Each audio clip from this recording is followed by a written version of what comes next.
inclusive mediante transmissão ao vivo ou gravado pela internet e meios de comunicação desta Casa e por tempo indeterminado. Pronunciamentos e imagens pertinentes à participação da audiência pública realizada nesta data, segundo o artigo 5º da Constituição Federal de 1988 e da Lei número 9.610 de 98. O registro de presença parlamentar se dará tanto pela aposição da sua digital nos coletores existentes no plenário, quanto pelo uso da palavra na plataforma de videoconferência. As inscrições para o uso da palavra serão feitas por meio do menu Reações do aplicativo Zoom ou por solicitação verbal do parlamentar. Esta reunião de audiência pública foi convocada nos termos do requerimento número 123/2025 da Comissão de Saúde, de minha autoria, deputado Dr. Elimar Alexandrino, para debater os impactos técnicos, sanitários e jurídicos e o futuro da profissão de personal bronze do Brasil. A participação popular nessa reunião poderá ocorrer por meio da ferramenta Debate Interativo, disponível no link do evento na página da Comissão de Saúde da Câmara dos Deputados na internet. As perguntas mais votadas e mais relevantes poderão ser selecionadas para serem respondidas pelos expositores. Anuncio a presença dos convidados. À medida que eu anunciar em relação à Anvisa, salvo engano, o Anderson, que vai compor aqui, os demais estarão todos dispostos na primeira fila. À medida que eu for anunciando, pode ir tomando assento. Eu peço a gentileza. Primeiro eu gostaria de agradecer a cada um de vocês que estão aqui, os que já chegaram aqui dentro, os que ainda estão lá fora, os que participaram pela internet e têm vindo mobilizando e fomentando o tema desde então. Há um pedido da nossa Departamento de Polícia Legislativa para que, apesar de estar extremamente cheio, para que permanecemos de forma muito ordeira, muito tranquila, a nossa audiência pública, de forma respeitosa. Eu sei que tem diversos cartazes aí, rotineiramente não é permitido esses cartazes. Eu conversei com a nossa Polícia Legislativa para abrir exceção para essa audiência. Se precisar de levantá-los, podem levantá-los. Eu só peço a gentileza que, ao fazê-lo, não emitam nenhum grito, nenhuma coisa nesse sentido, para que possamos manter o ambiente o mais ordeiro possível. Repito, agradeço mais uma vez essa participação. É um tema que carece, né, de muita discussão, carece de regulamentação, e essa casa é a casa de vocês, é a casa do povo. Eu estou emprestado nessa cadeira, nesse momento, nesta mesa, através do voto popular, né, que veio do meu estado, do estado de Goiás, mas eu estou aqui representando o povo, e sempre que eu for demandado de forma muito honesta, intelectualmente, eu vou trazer essa demanda para cá para discutir quem é de direito, para que possamos avançar no Brasil da forma mais tranquila possível, apesar que isso está sendo difícil falar hoje em dia no Brasil, né, mas nós que temos uma visão, conseguimos, apesar de quaisquer temas, manter serenidade. Nós temos a obrigação de contribuir para a evolução do nosso país.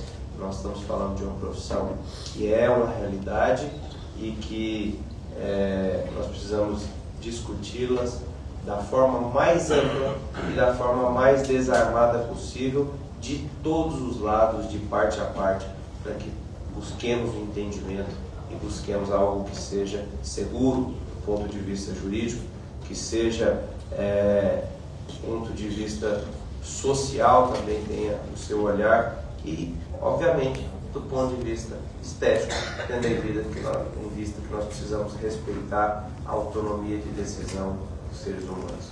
Então chamo e anuncio a presença dos convidados: Anderson de Almeida Pereira, gerente de tecnologia e equipamentos da Agência Nacional de Vigilância Sanitária, Anvisa, compõe a nossa mesa.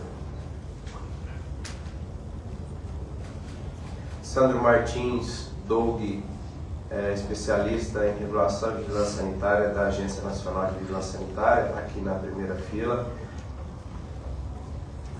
Alice Alves de Souza, coordenadora de Serviços de Interesse para a Saúde da Agência Nacional de Vigilância Sanitária também. Tibério Mundim Ferreira Pires, especialista em regulação e vigilância sanitária da Anvisa, também presente. Vanessa de Carvalho, representante da sociedade civil, do tema no qual essa nossa audiência hoje. Anuncio ainda a participação virtual dos seguintes convidados: doutora Luna Azulay, que é coordenadora do Departamento de Fotobiologia da Sociedade Brasileira de Dermatologia; Yáscara Lages, conselheira federal do Conselho Federal de Medicina pelo Estado do Piauí. Comunico aos senhores e às senhoras e os demais membros dessa comissão que o tempo destinado ao convidado para fazer sua exposição será de 10 minutos, prorrogáveis a juízo desta presidência, não podendo ser aparteados. Agradeço à senhora Luna por sua participação virtual, ela já está aí. Vou passar a palavra para ela. À medida que a audiência for transcorrendo, eu sei que ela será longa e eu não tenho nenhuma pressa. Estou aqui para ouvir,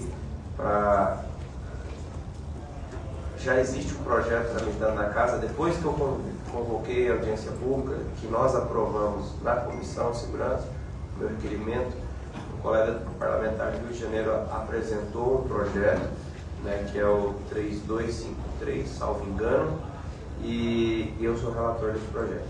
Então, mais do que ninguém, eu preciso ouvir as diversas vozes relacionadas ao tema, para que eu possa ter maturidade em relação a esse tema, conhecimento, e no linguagem popular lá de Goiás, meu amigo Lohan, saber onde é correr a perna para cada um de vocês, para que façamos um projeto que seja alinhado com as diversas necessidades.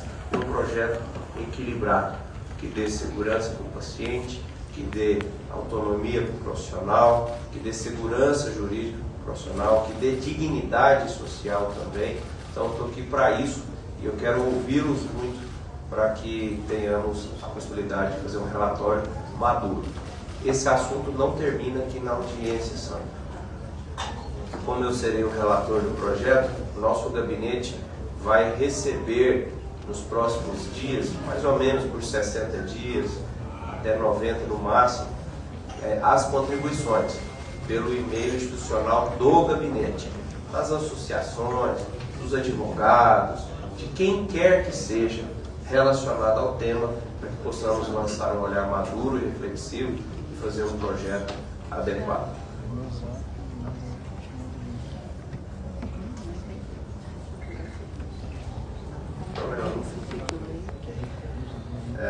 Então, eu agradeço a senhora Luna por sua participação. Concedo a palavra para começarmos por até 10 minutos. Sim.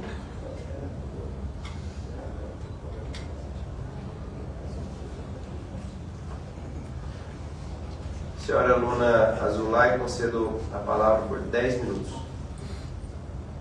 Vocês me ouvem? Ouvimos bem. Então, eu sou médica, dermatologista, professora de dermatologia da Universidade do Estado do Rio de Janeiro e represento a Sociedade Brasileira de Dermatologia como membro do Departamento de Fotobiologia. O que acontece é que nós, médicos dermatologistas, utilizamos sim a fototerapia, mas a fototerapia por aparelhos aprovados pela Anvisa, controlados, registrados. E esses aparelhos, eles são usados, os nossos, são usados para tratamento de doenças dermatológicas.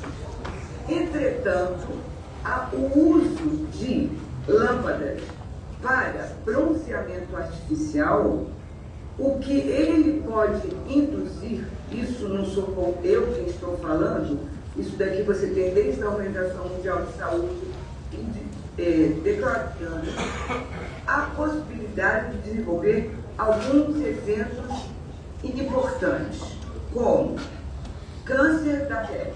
Então, o câncer da pele, isso é sabidamente desencadeado por acúmulo de ultravioleta. Então, nesse sentido, os aparelhos para bronzeamento artificial poderiam desencadear câncer de pele, dos diversos tipos. Envelhecimento da pele. Sim, o fotodano, quer dizer, o dano provocado pelo sol, também é sabido. Isso não seria exatamente um agravante, mas o câncer da pele, sim. Queimadura pelo uso durante tempo prolongado das lâmpadas, você poderia ter queimadura. Nós recebemos alguns pacientes em que vem claramente a marca onde foi feito o bronzeamento. Pacientes, inclusive, eu estou falando pacientes porque eu trabalho na universidade, trabalho também particular, então a gente recebe pacientes que fizeram o bronzeamento e que certamente não teriam a indicação de fazer. Você pode induzir a perda da elasticidade da pele, mas o grave fica em doenças que são fotossensíveis e que, eventualmente, os pacientes não têm conhecimento de que não poderiam fazer uso desse tipo de atividade. Você tem pacientes que têm doenças graves desencadeadas pelo sol. Lúpus eritematoso, dermatomiosite e outras menos graves, mas nem por isso com pouca morbidade, como, por exemplo, herpes simples, é de conhecimento de todos. Aquelas pessoas que têm herpes oral, por exemplo, ou mesmo o genital, no caso a gente considera na região glútea, a pessoa se expõe ao sol e desencadeia herpes. Então, isso poderia acontecer com as lâmpadas usadas para fazer o bronzeamento artificial. Um outro elemento importante chama-se dano ocular. Então, o dano ocular pode ocorrer com ceratite, como se houvesse uma queimadura, né? Então, isso também é um problema importante. E até mesmo câncer epidermoide na conjuntiva. Então, do ponto de vista dermatológico, claro que o bronzeamento artificial, ele pode em si, ele traz em si problemas para a saúde da população na medida em que ele não é regulamentado. Porque para poder dermatologista, fazer fototerapia, quer dizer, utilizar máquinas que possam fazer tratamento de doenças, eu tenho que periodicamente chamar o fabricante e que ele venha atestar quanto que a máquina está emitindo. E a Sociedade Brasileira de Dermatologia, ela tem esse departamento de fotobiologia exatamente para poder orientar aos associados como realizar esses tratamentos, que são muito necessários, muito necessários. Doenças como vitiligo precisam de fototerapia, psoríase, alguns linfomas como micose fungoide precisam do tratamento com a fototerapia. Então, a nossa Sociedade Brasileira de Dermatologia tem um departamento para poder exatamente orientar aos associados e, ao mesmo tempo, entrar em contato com a sociedade civil, com os planos de saúde de como atribuir, inclusive, valores para esses procedimentos, que hoje em dia estão muito subvalorizados, quando eles são de grande importância para o tratamento dermatológico. Então, existe um tratamento feito por médico, dermatologista, com lâmpadas que podem ser de ultravioleta B ou de ultravioleta A, mas que são lâmpadas atestadas hoje mesmo, por exemplo, aqui na universidade, hoje vieram os fabricantes das nossas máquinas de fototerapia, que a gente atende a população, eles vieram para testar quanto que essas máquinas estão emitindo, quanto tempo eu posso dar para o paciente quando ele está em tratamento. Exatamente porque é avaliada a emissão de cada lâmpada no meu próprio consultório. Então, nós temos que ter a avaliação periódica de quanto a lâmpada emite para poder fazer o tratamento. E é claro que aí o tratamento ele esbarra num número máximo de sessões, que a gente não deve ultrapassar aquelas sessões. A gente vai observar na pele do paciente, examinar periodicamente se houve algum evento adverso, algum fenômeno que tenha acontecido. Então, é absolutamente diverso o uso da fototerapia nos ambulatórios, nos hospitais universitários, nos consultórios dermatológicos, porque eles têm uma regulamentação e nós não sabemos quanto nós estamos emitindo. Então, isso é um fato importante. O bronzeamento artificial, ele precisaria provavelmente de uma regulamentação, saber que lâmpada é essa, quanto que ela emite, se ela pode desencadear aquilo que nós havíamos comentado sobre doenças de forte sensibilidade e que você vai desencadear pela exposição que você não tem exatamente o controle de quanto aquela lâmpada está emitindo e que ela seja regulamentada, que ela seja fiscalizada. A longo prazo, a gente já comentou, então nós temos câncer de pele, que a gente sabe que o pior câncer de pele que a gente tem, ele está relacionado com queimadura solar, que é o melanoma. Então, se a pessoa faz bronzeamento e sofre alguma queimadura, ela está propensa a ter câncer de pele. E, ao mesmo tempo, se a pessoa faz esse procedimento com frequência, é claro que ela entra na lista daquelas pessoas que podem estar arriscadas a terem problemas como os comentados, não somente na pele, como também nos olhos. Isso é muito importante de também tomar em consideração.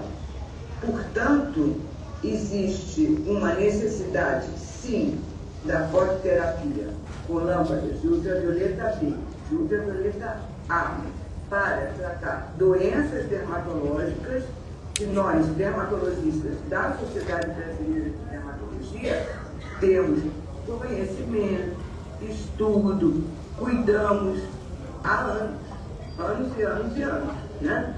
Então, é completamente diferente do que se chama bronzeamento artificial, que é simplesmente para as pessoas não procurarem o dermatologista para virem fazer bronzeamento, porque nós não praticamos bronzeamento artificial. A gente pratica a fototerapia, que é o tratamento com lâmpadas de ultravioleta A, que o ultravioleta A penetra mais, e com ultravioleta B. Então, do ponto de vista da Sociedade Brasileira de Dermatologia, nós sabemos bem que existe uma diferença marcante entre fototerapia e bronzeamento artificial. São duas atividades completamente diferentes. Eu estou aqui disponível se vocês tiverem alguma dúvida que eu possa esclarecer. Muitíssimo obrigado, doutora Luna, até pela fidelidade ao tempo e pela fala esclarecedora. Passo a palavra agora a Vanessa de Carvalho, representante da sociedade civil, para que possa fazer seu pronunciamento inicial por 10 minutos. Eu peço a gentileza, pessoal, só para o pessoal que for entrando, enquanto tiver como ficar em pé aqui do lado esquerdo, parede aqui, vamos passando para cá, porque tem mais gente para entrar, só para não ir acumulando na porta. Pode passar aqui pela frente mesmo, não tem problema não. Não é feio passar aqui na frente, não, pode passar tranquilo.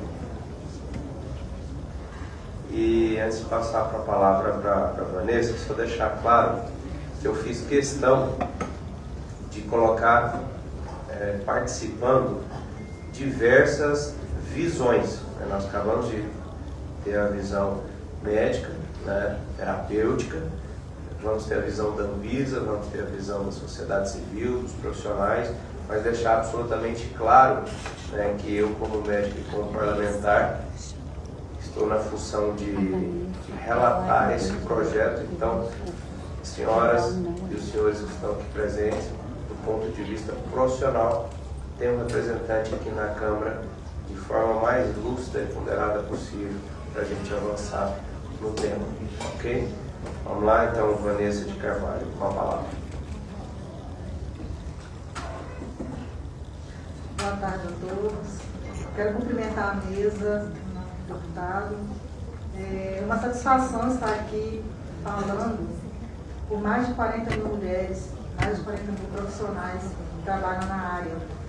Estamos aqui hoje para uma discussão muito séria, uma discussão profissional, uma discussão que já acontece nos bastidores há mais de 15 anos. Tá? Hoje nós tivemos a oportunidade de que a voz de vocês fosse ouvida na Casa do Povo. E essa oportunidade é uma oportunidade que nós não devemos deixar cair entre os dedos. E a gente traz uma proposta, deputado, e órgãos que estão aqui presentes, de muita seriedade. A gente está falando de saúde, né, de saúde pública, de forma profissional. Então, eu estando aqui, representando as mulheres, representando inclusive pessoas com doenças raras, que também fazem uso de fototerapia, e isso é importante dizer, que a gente tem avançado, né, por meio da ciência, grandes pesquisas e estudos relativos à melhoria desses pacientes utilizando a fototerapia. E aí, a gente traz hoje, né, esse projeto de lei para que ele seja realmente redesenhado, rediscutido, seja reconstruído de forma que a gente possa fazer com que vocês exerçam a profissão de forma mais digna, de forma séria. E eu acredito, era para ser uma surpresa, a gente estava aí tentando fazer com que a questão da relatoria do projeto caísse na mão de uma pessoa, de um parlamentar, de um político que representasse a voz de vocês. E ele falou aqui, vocês acreditam? Eu falei que era surpresa e ele, eu não sabia. Mas o deputado Ismael Alexandrino hoje aceitou a relatoria oficial do projeto de lei 32.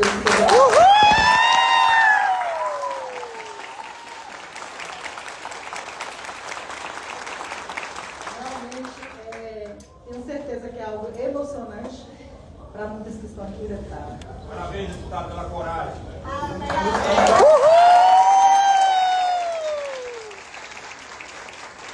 E era um dos nossos pedidos, tá? Era que o senhor viesse a aceitar a relatoria do projeto 3253, porque nós sabemos que havia um projeto existente na casa, e esse projeto ficou 3 anos aguardando para que um relator aceitasse atender e estudar, e não houve interesse.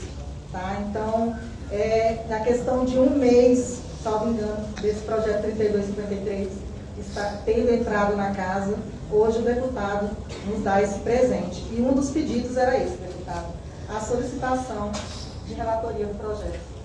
Só tenho a agradecer.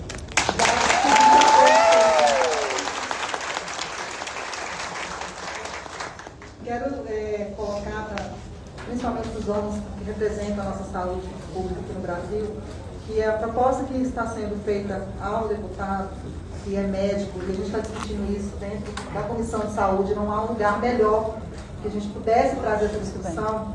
É uma proposta muito voltada para o cuidado, tá? Para o cuidado do ser humano em si, na sua totalidade.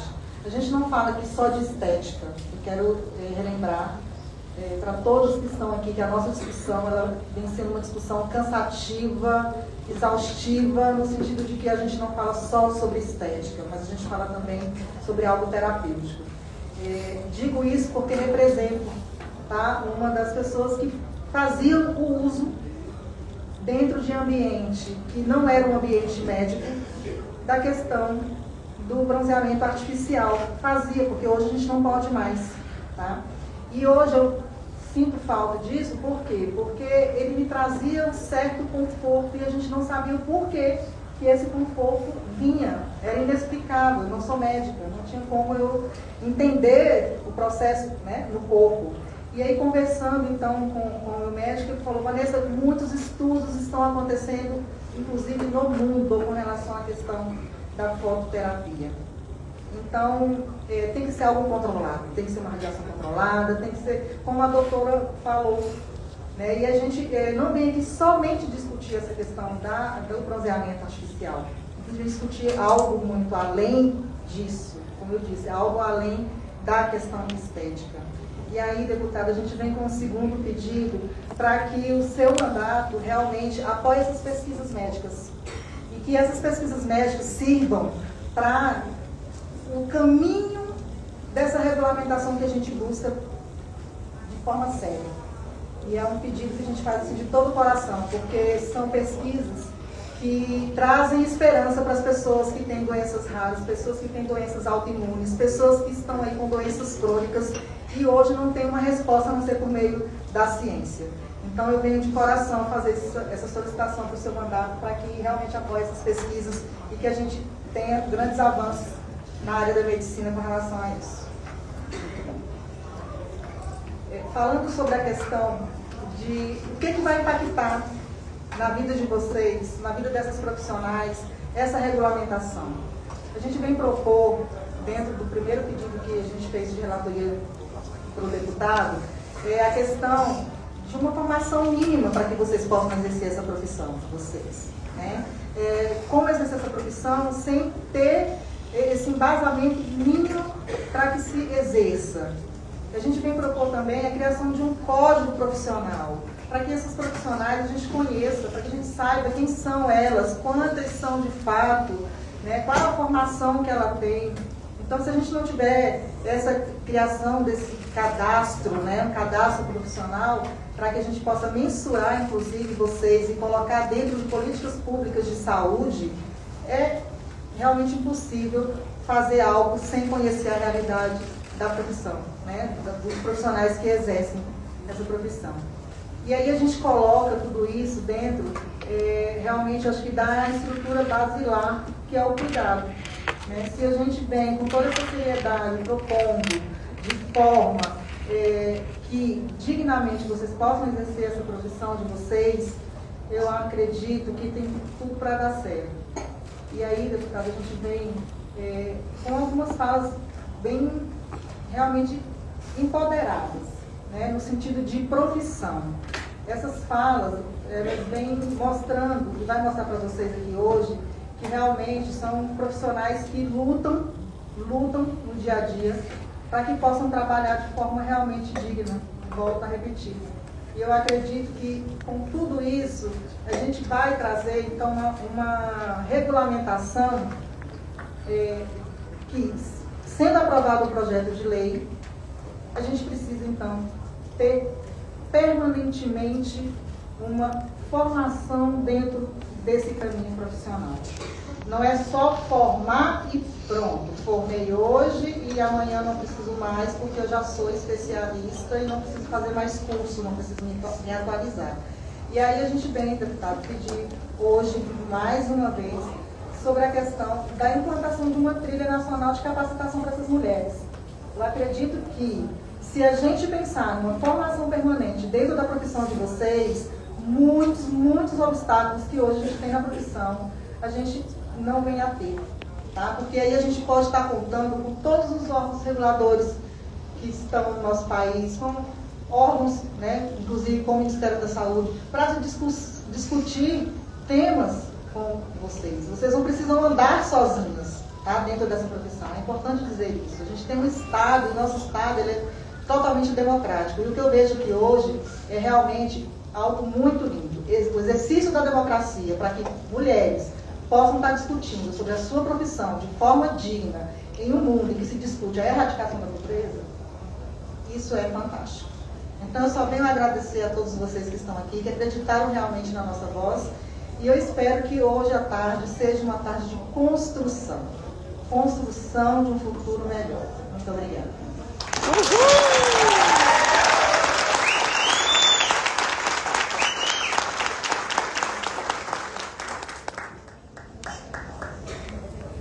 Vendo a Vanessa falar, vai passando um filme na cabeça da gente, como a sociedade vai evoluindo, né? A minha profissão, em algum momento, ela também não era regulamentada, a profissão de médico. A Aline é fisioterapeuta, nutricionista, também não era. Até pouco tempo a sociedade brasileira não sabia o que era terapeuta ocupacional. Eu fiquei sabendo já tem um certo tempo, tem mais de 20 anos, mas eu que a minha formação médica e atuação na unidade de terapia intensiva, um dia eu falei que um paciente de acidente vascular cefálico precisava de um tratamento fisioterápico. E aí tinha uma terapeuta ocupacional por perto ouvindo falar, não precisa de terapia ocupacional, porque é um movimento fino e tal. E aí minha cabeça abriu e dizia Einstein que uma vez que ela se abre, ela não fecha mais. Né? Então, desde que eu entrei aqui, eu tenho contribuído para regulamentar algumas profissões. Também sou relator em relação à regulamentação dos agentes comunitários de saúde. Né? Tem um projeto que eu julgo um tanto quanto absurdo, que eu consegui enterrá-lo aqui definitivamente, que era de desregulamentar 600 profissões e deixar livre a Deus dará.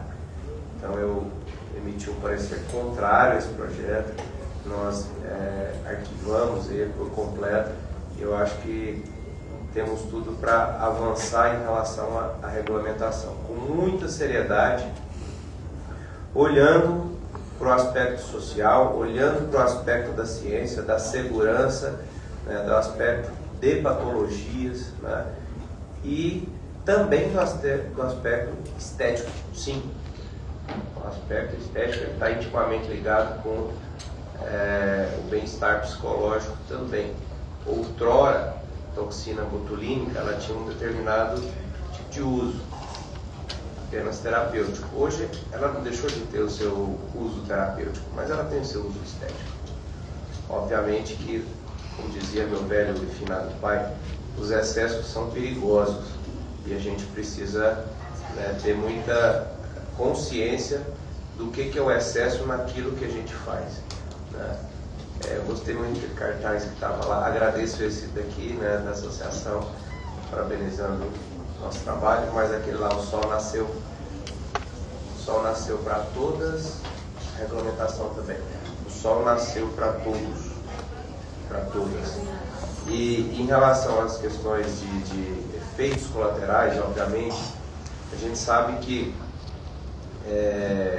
dipirona, que é muito comum no nosso meio, tem efeito colateral. Paracetamol, que é muito comum no nosso meio, tem efeito colateral. Nem por isso, nas devidas aplicações, deixa de ser utilizado. Hoje, exceto alguns profissionais que extrapolam um pouquinho o uso, a toxina botulínica né, tem o seu aspecto terapêutico, tem o seu aspecto estético. Ambos são absolutamente válidos. Aqueles profissionais que ainda não entenderam que a estética adequada é aquela que ressalta a beleza natural das pessoas e não muda por completo até que você crie uma crise de identidade, isso também pode ser feito em relação ao sol ou alguma radiação que imita a radiação solar, com prudência, com equilíbrio, com regulamentação e dentro de margem de segurança. Então, à medida que for acontecendo as falas, eu gosto de fazer algumas reflexões para que possamos, né, todos, né, termos essa consciência e respeitar as diversas falas. Às vezes a gente torce o bico de alguém que está falando e tudo mais. A democracia é isso, é colocar quem pensa diferente. E às vezes nós estamos falando deste copo d'água, mas eu estou olhando do lado de cá, outro dali, outro de lá, outro de lá. É o mesmo tema, com olhares diferentes. E a gente precisa ter essa sensibilidade para chegarmos onde é um porto seguro para todos nós. Então agradeço e chamo agora para contribuir com a fala de 10 minutos. A doutora Luna já falou, a Yáscara Lages, que é conselheira federal do Conselho Federal de Medicina pelo Estado do Piauí, minha colega médica e irmã hipocrática. A senhora está com a palavra. Então, boa tarde a todos. Queria inicialmente agradecer o convite ao deputado Mário Alexandrino para participar dessa audiência pública, em nome do presidente do Conselho Federal de Medicina, doutor Zé Galo. Queria cumprimentar a todos da mesa e também aos demais convidados e à plateia, para que a gente consiga esclarecer e tenha um bom debate, para sairmos daqui mais esclarecidos e tomemos a melhor decisão em prol da saúde da população brasileira, já tão carente. Então, o posicionamento do Conselho Federal de Medicina, que eu trago aqui, foi discutido, né, na nossa Câmara Técnica de Dermatologia, e o nosso posicionamento, o Conselho Federal de Medicina, ele traz um posicionamento onde reafirma ser contrário ao reconhecimento de uma profissão denominada, como foi colocado no convite, como personal bronze. E esta posição ela se fundamenta em evidências técnico-científicas robustas, porque a gente sabe que a realidade epidemiológica do câncer de pele no país, ela impõe um posicionamento científico sério.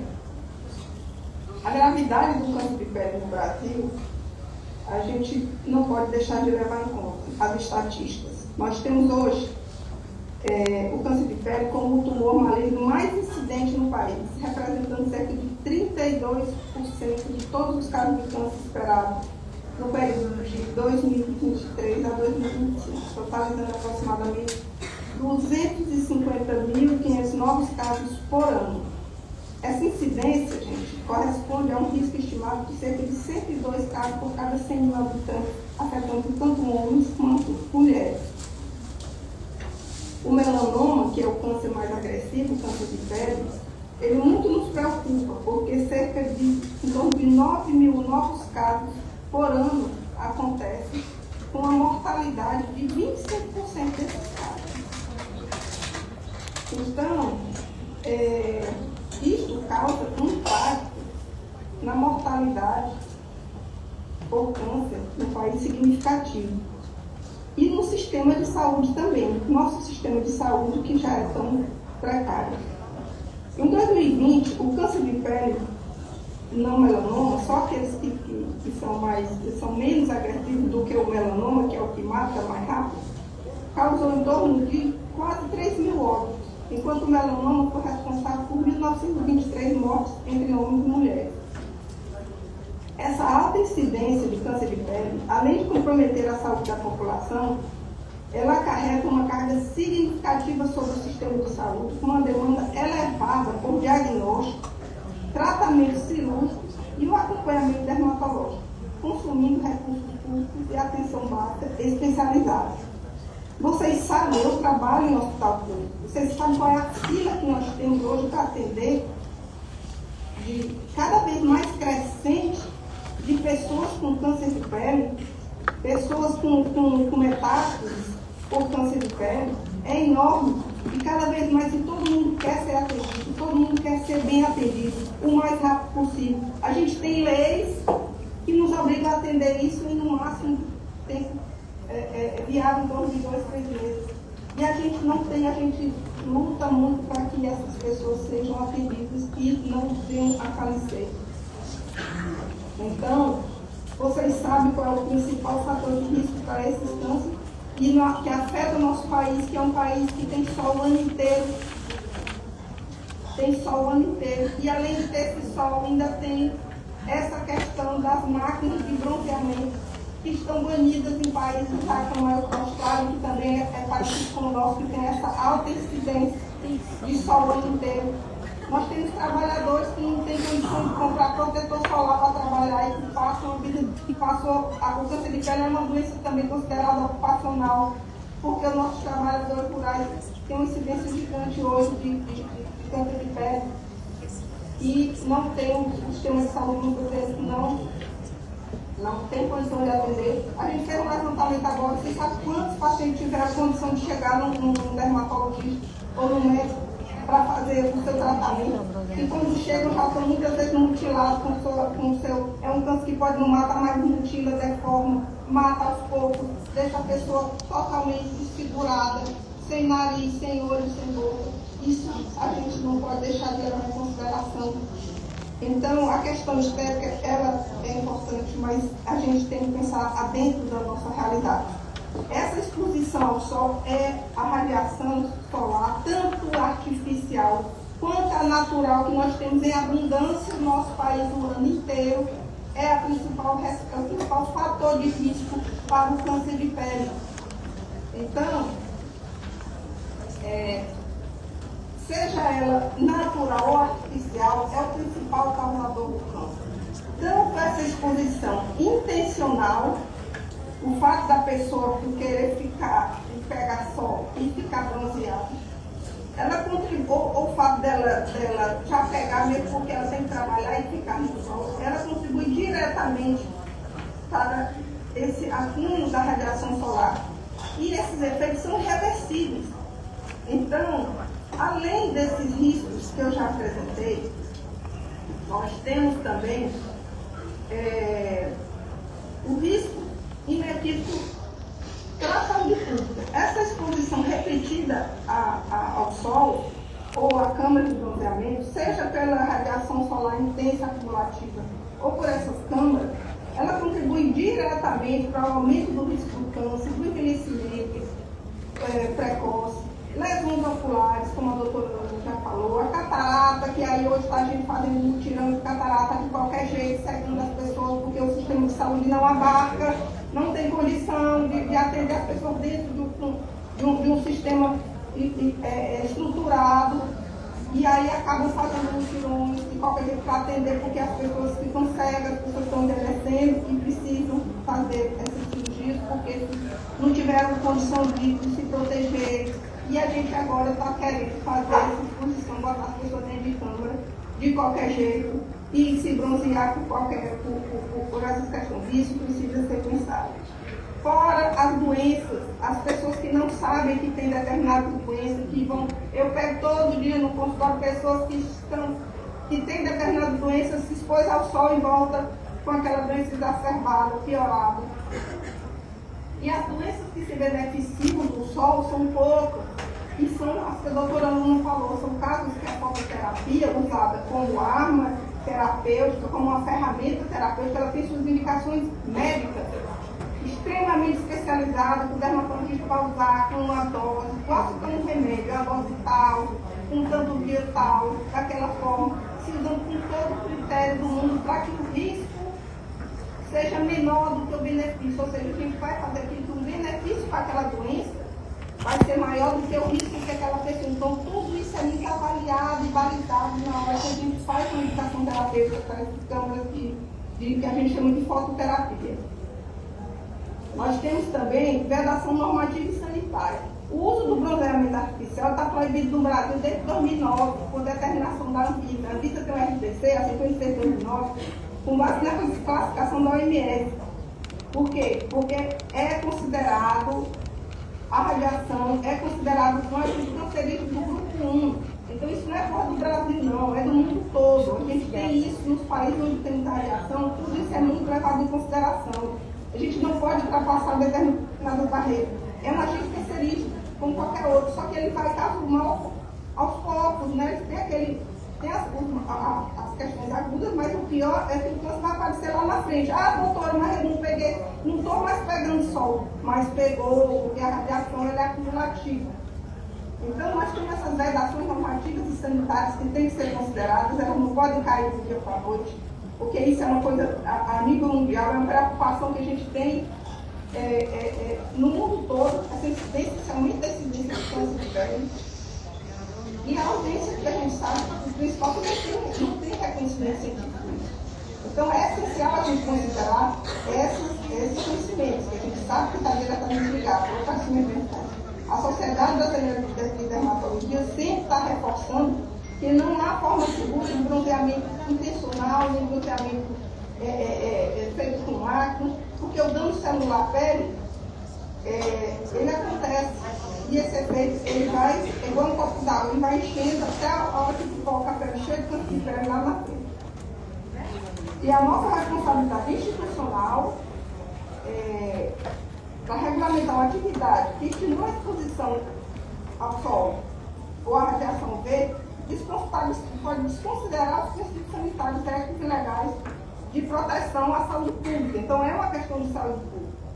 Então, concluindo, nós consideramos como alarmantes os dados do Instituto Nacional do Câncer, que publica esses dados, a gente não está inventando, nem aí a gente vê esforços como uma instituição como essa, né, que está ali para fazer os tratamentos das pessoas com câncer, publica esforços nossos de quem lida hoje com câncer de pele, o país todo fazendo um esforço nesse sentido, e a gente vai remar contra a maré.